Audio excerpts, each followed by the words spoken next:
Saudara, istri Verdi Sambo, Putri Chandrawati dituntut dengan pidana penjara 8 tahun dalam kasus pembunuhan Yosua. Saat membacakan tuntutannya, Putri Chandrawati disebut ikut merencanakan dan mendampingi Verdi Sambo untuk mengatur pembunuhan Yosua. Jaksa menilai tidak ada alasan pembenar atas perbuatan Putri membunuh Yosua karena Putri tidak menyesali perbuatannya. Walau menyebut Putri bersama Sambo ikut merencanakan pembunuhan Yosua, Putri hanya dituntut hukuman 8 tahun penjara.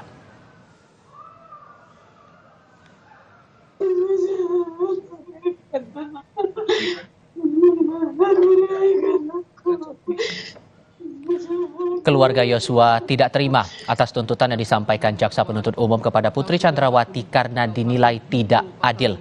Ibu Yosua menyebut Putri seharusnya dituntut lebih berat dari terdakwa Kuatmaruf dari Ricky Rizal karena dinilai ikut mengetahui dan merencanakan pembunuhan Yosua. Sementara kuasa hukum Putri Chandrawati menyebut tuntutan jaksa tidak memiliki bukti yang cukup terkait Putri ikut terlibat dalam perencanaan pembunuhan Yosua.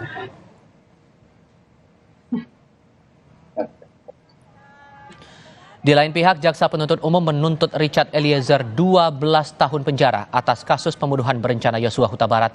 Dalam keterangannya, jaksa meyakini Eliezer dengan sadar dan tanpa ragu merampas nyawa Yosua dengan cara menembak.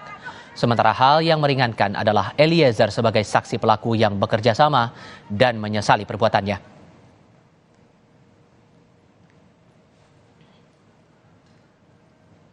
Saudara, jaksa penuntut umum menuntut Putri Chandrawati 8 tahun penjara. Angka ini lebih ringan dari tuntutan jaksa kepada terdakwa Eliezer 12 tahun penjara. Padahal Putri turut berperan penting dalam pembunuhan Yosua. Lebih lengkap kita perbincangkan hal ini bersama penasihat hukum Yosua, Yonatan Baskoro, kemudian ahli hukum pidana yang diajukan Eliezer, Albert Aris, dan ahli hukum pidana Universitas Jenderal Sudirman, Hipnu Nugroho. Bang Yonatan, Pak Hipnu, Pak Albert, apa kabar? Baik, Mas Tiva. Terima kasih sudah bergabung bersama kami semuanya. Pak Albert, Eliezer dituntut 12 tahun, sementara Putri Chandrawati 8 tahun. Komentar Anda? Ya, tanpa mengurangi independensi dan kemerdekaan penuntutan ya, yang dimiliki oleh Kejaksaan Agung dalam hal ini, kita publik melihat adanya kekecewaan. Kekecewaan itu muncul ketika seorang justice kolaborator itu dituntut ternyata lebih berat daripada terdakwa yang lainnya. Padahal penjelasan pasal 10A Undang-Undang 31 tahun 2014 menyatakan bahwa saksi pelaku dalam hal ini Richard Eliezer selaku justice collaborator itu berhak mendapatkan keringanan penjatuhan pidana. Kita tahu memang hakim tidak terpaku dan tidak terikat pada tuntutan. Hakim itu hanya terikat pada dakwaan. Akan tetapi setidak-tidaknya kita melihat sore hari ini ada disparitas penuntutan antara pelaku penyertaan yang lainnya. Ada yang seumur hidup, ada yang 8 tahun 2 orang, dan yang lain ternyata justice kolaborator justru malah dituntut 12 tahun penjara. Nah inilah kan publik sendiri yang memberikan penilaian apakah ada sisi keadilan dari rekuisitor yang diajukan oleh jaksa penuntut umum. Sekali lagi tanpa mengurangi rasa hormat kepada independensi dari jaksa penuntut umum dalam hal ini. Terima kasih. Kalau Bang Yonatan melihat ini, tadi keluarga juga merasa bahwa tidak adil kenapa Putri Chandrawati hanya dituntut 8 tahun dan ternyata fakta kemudian yang muncul adalah Eliezer 12 tahun. Komentar Anda? Ya tentu keluarga tidak akan pernah bisa menerima ya. Yang saya mau ingatkan terlebih dahulu, apapun hukumannya, apapun tuntutan dan hukumannya itu tidak akan pernah setimpal dengan apa yang dirasakan oleh almarhum. Itu dulu yang kita pegang yang pertama. Kemudian yang kedua, apalagi ketika tuntutan dan mudah-mudahan nanti vonis hakim itu sesuai ya. Jika tidak maksimal, tentu semakin memberikan kekecewaan yang mendalam bagi keluarga dan tentunya kepada masyarakat. Tadi sudah disampaikan oleh Mas Albert bahwasannya ini bagaimana kemanfaatan hukum ini bisa didapatkan ketika seorang Richard Eliezer sebagai justice kolaborator yang telah memberanikan dirinya untuk membuka tabir ini, karena saya melihat jika tidak ada Richard ini, Justru ini semua bisa jadi tidak terbongkar dan bahkan para terdakwa ini bebas begitu. Sehingga seharusnya selayaknya adalah memang hukumannya di bawah daripada terdakwa-terdakwa yang lain. Justru ini berbanding terbalik. Jadi ke depannya lebih baik para pembunuh-pembunuh itu tutup mulut dan diam saja. Karena toh kalau ngaku dan jujur membuka tabir, itu justru hukumannya bisa lebih berat begitu. Jadi lebih baik diam saja. Yang gawat untuk kemanfaatan hukum kita ke depan. Saya rasa demikian, Mas. Bang Martin juga sempat menyampaikan itu kepada kami di Pengadilan Negeri Jakarta Selatan. Nah, Pak Ibnu, akhirnya muncul pertanyaan. Sambo dituntut seumur hidup. Kemudian Richard Eliezer 12 tahun, Putri Chandrawati 8 tahun. Sebetulnya kalkulasi untuk menuntut ini dari pihak jaksa gimana sebetulnya, Pak? Ya, terima kasih. Ini logika publik jungkir balik semua ini. Melihat angka yang dituntut oleh penuntut umum. Tapi saya melihat begini, Pak. Mencoba memahami alur pikiran penuntut umum. Kalau Chandrawati Putri dimungkinkan sekarang berkembang adanya aliran gender. Bentuk sikap gender itu adalah sebagai bentuk pertanggungjawaban antara laki-laki dan perempuan. Laki-laki dan perempuan sama, tapi dalam hal tentu berbeda. Ini yang juga mungkin dikembangkan. Ini prediksi saya loh ya melihatnya. Karena apa? Terlihat bahwa Bu PC sama. Harusnya logikanya, kalau kita berbicara logika, Bu P lebih tinggi. Kan itu. Kan ibaratnya 11-12 dengan suaminya, F kan itu. Tapi ternyata tidak. Lah, dalam kajian-kajian tertentu yang saya pernah baca, itu aliran gender ketika berhadapan perempuan, makanya istilahnya kalau undang-undang yang kekerasan seksual itu mungkin Bang Albert bisa lakukan adalah perempuan berhadapan dengan hukum. Istilahnya seperti itu. Artinya apa? Konsep perempuan itu mendapatkan tanda petik posisi tersendiri dibanding laki-laki. Itu kalau kita lihat mencoba arahnya. Kemudian yang kedua, terkait dengan perhitungan Eliezer 12 tahun. Ya, ini memang dalam kedudukan perhitungan tidak ada suatu kejadian. Basicnya di mana? Apakah terkait perhitungan peringankan itu dari aktor intelektual? Apakah peserta? Ini merupakan tafsir. Kalau kita lihat dalam suatu unsur undang-undang, itu adalah yang paling ringan di antaranya.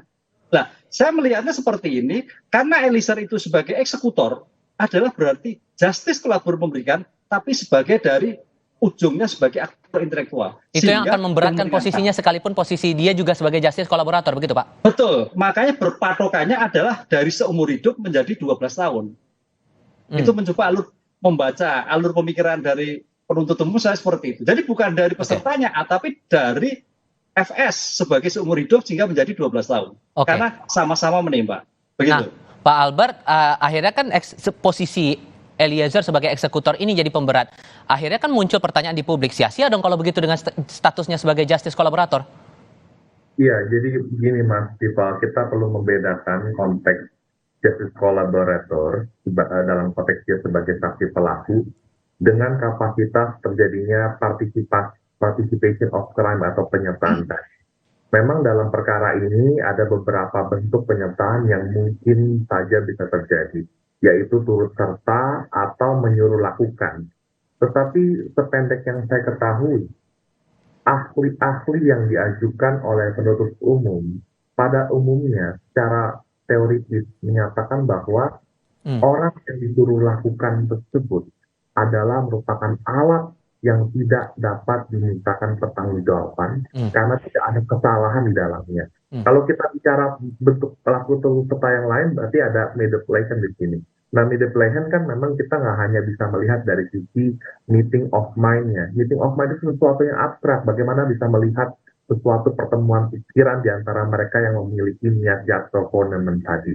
Tetapi secara objektif, Mas, kita bisa melihat bagaimana pelaku turut serta itu atau pelaku penyertaan sama-sama berupaya untuk mewujudkan terjadinya suatu delik atau tindak pidana. Nah, jadi sebenarnya posisi Eliezer ini simpulannya adalah harus dibedakan dengan pelaku penyertaan lainnya. Sehingga masalah posisi dia sebagai penembak ini sudah tidak bisa dielakkan dan jelas itu jadi pemberat posisi dia, begitu ya, singkat ya. Dari awal dia sudah mengakui bahwa dia melakukan penembakan tersebut. Tapi ada pertanyaan, ada perintah jabatan yang diberikan. Baik. Nah, saya sore hari ini mau sampaikan, mohon izin Prof. Ibnu selaku senior, seringkali ada perbedaan pendapat mengenai pasal 51.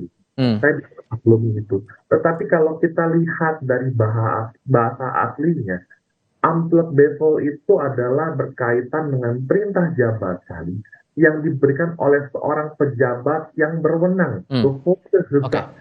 Pejabat berwenang di sini adalah otoritas. Baik. Otoritas itu berarti memang dia mempunyai pengendalian secara de facto maupun de jure untuk melakukan perintah itu. Baik. Dan ada pertanyaan lagi Mas, satu lagi Mas. Kita akan coba, misalnya. mohon maaf saya potong Pak Albert. Hal lain yang juga menjadi sorotan kita sekarang adalah pernyataan dari Jaksa Penuntut Umum. Nah, dalam sidang tadi, dalam sidang tuntutan terhadap Putri Chandrawati, Jaksa juga menilai ada peran Putri Chandrawati terkait dengan pelucutan senjata api Yosua. Nah, sebelum senjata Yosua ini dilucuti, Putri Sambo memanggil Ricky Rizal dengan rentang pertemuan yang cukup lama. Kita coba lihat dulu. Saksi Richard, namun yang masuk ke dalam kamar menemui terdakwa Putri hanya saksi Ricky saja. Dan selanjutnya berdasarkan keterangan saksi Richard, diketahui saksi Ricky berada dalam rentang waktu yang cukup lama bersama terdakwa Putri dalam kamar tersebut. Yang mana tidak lama kemudian saksi Ricky keluar dari kamar terdakwa Putri, lalu turun ke lantai 1 dan bertemu dengan saksi Richard. Dan saksi Ricky sempat menanyakan keberadaan korban Nofriansyah. Lalu saksi Ricky masuk ke dalam kamar ajudan dan langsung mencari senjata api milik korban Nofriansyah. Dan apa yang dilakukan saksi Ricky dilihat oleh saksi Richard. Dengan adanya pertemuan antara terdakwa Putri dengan saksi Ricky dalam rentang waktu yang cukup lama sebelum saksi Ricky mengambil tindakan mengamankan senjata milik korban Nofriansyah, mengisyaratkan bahwa tindakan tersebut seharusnya merupakan persetujuan dari terdakwa Putri. Terlebih lagi dihubungkan dengan fakta bahwa senjata api tersebut kemudian diamankan dalam kamar anak terdakwa Putri Chandrawati yang tidak mungkin dilakukan. Nah, responnya penasihat hukum Putri Chandrawati, Febri Diansyah, mempertanyakan isi tuntutan Jaksa Penuntut Umum. Salah satu yang dipersoalkan adalah jaksa dianggap tidak konsisten soal motif pembunuhan Yosua. Kami akan melakukan identifikasi dan membedah secara detail tuntutan tersebut. Kata per kata, kalimat per kalimat, paragraf per paragraf, karena kami menduga banyak sekali catatan dan persoalan di tuntutan Jaksa Penuntut Umum tersebut. Beberapa yang bisa kami sampaikan saat ini misalnya, apalagi kalau dikaitkan dengan tuntutan terhadap terdakwa yang lain, sangat terlihat Jaksa Penuntut Umum tidak konsisten dan galau dengan aspek motif terkait dengan terjadinya tindak pidana. Di terdakwa lain disebut seolah-olah ada motif, di terdakwa yang lain lagi dikatakan motif tidak perlu, tetapi di Bu Putri tadi kita sama-sama mendengar bagaimana posisi Jaksa Penuntut Umum terkait dengan motif. Itu salah satu peran yang diangkat jaksa untuk terdakwa Putri Chandrawati nih Bang Jonathan. Komentar Anda?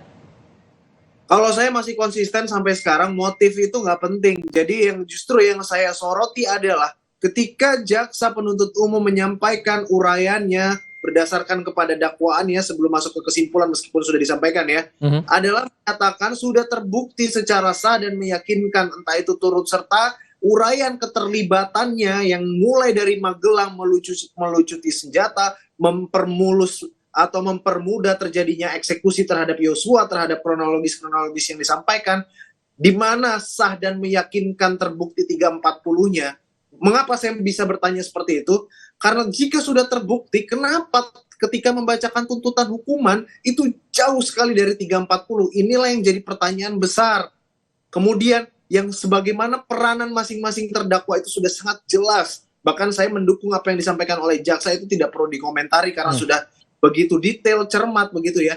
Namun ternyata ketidakberimbangan ini terjadi di dalam jaksa menyampaikan tuntutan hukumannya terbukti yang sebagaimana perannya Putri Chandrawati sedemikian besar andilnya di situ, tetapi hanya 8 tahun justru Richard yang sudah mengakui oke lah terlepas dari apapun itu andilnya.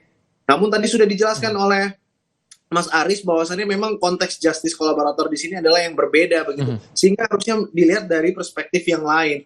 Dalam hal ini saya mencoba objektif, tidak berpihak kepada salah satu terdakwa. Tetapi kalau Richard segitu hukumannya, harusnya Putri ini lebih tinggi daripada Richard, Mas. Oke, kalau Prof. Ibnu melihat ini perannya Putri Chandrawati sudah semakin jelas atau masih kabur nih posisinya? Ya, peran Putri semakin jelas. Makanya di sini adalah sebetulnya sebagai aktor penimbul motif, penimbul perkara ini adalah Bu PC. Bu PC, karena si FS itu sebetulnya melaksanakan aja, mendapatkan informasi yang mungkin salah terhadap seperti itu. Ya. Oleh karena itu peran Bu PC itu sentral terhadap seperti ini. Apalagi terhadap penyertaan juga masuk di dalam sana. Makanya pertanyaannya, kenapa tuntutannya ringan? Apakah ini berbasis gender? Kan gitu kan? Itu kita lihat. Tapi saya juga dengar tidak ada dalam pertimbangannya seperti itu. Posisinya Putri ini aktor atau ikut sertanya, Pak? Turut serta. Turut serta. Semua turut serta. Aktor hanya FS. Turut serta. Turut serta itu tadi saya katakan bahwa dalam suatu memahami penyertaan itu ada berpikir objektif yang subjektif. Objektif terhadap meeting of mind tadi betul, tapi ditafsirkan perannya itu seperti apa dari masing-masing itu. Karena peran tadi sudah dijelaskan kemarin oleh ahli psikologi forensik. Oh, orangnya pinter, orangnya cerdas, orangnya bekerja sama, oh kuat tidak mampu begini, oh kuat pengetahuannya lemah dan sebagainya. Disitulah yang menjadikan kecerdasan untuk melakukan suatu tindak pidana ini. Sehingga masing-masing tiga itu harusnya berbeda-beda, tidak sama. Begitu loh Mas Tiba. Sudah 5 terdakwa dilayangkan tuntutan oleh Jaksa Penuntut Umum nih Bang Yonatan. Merespon ini semua, bakal gimana selanjutnya? Iya, tadi terakhir ketika dibacakan tuntutan terhadap PC, saya matikan semua media televisi saya karena saya sudah malas ngelihatnya. Tetapi ya kita hargai dan kita hormati proses hukum dan kita juga harus tetap membela hak-hak almarhum ya. Sehingga dalam hal ini kami sudah bersepakat masih menaruh optimisme kepada majelis hakim dalam memutus perkara ini. Karena memang tidak terikat putusan majelis hakim terhadap tuntutan yang disampaikan oleh Jaksa Penuntut Umum. Saya rasa demikian, Mas. Baik, kita akan lihat untuk pekan depan apa saja pembelaan yang bakal disampaikan oleh kelima terdakwa dalam sidang pledoi nantinya. Bang Yonatan, terima kasih. Pak Hipnu, terima kasih. Pak Albert juga terima kasih sudah berdiskusi bersama kami di Kompas TV. Sehat selalu untuk Anda bertiga.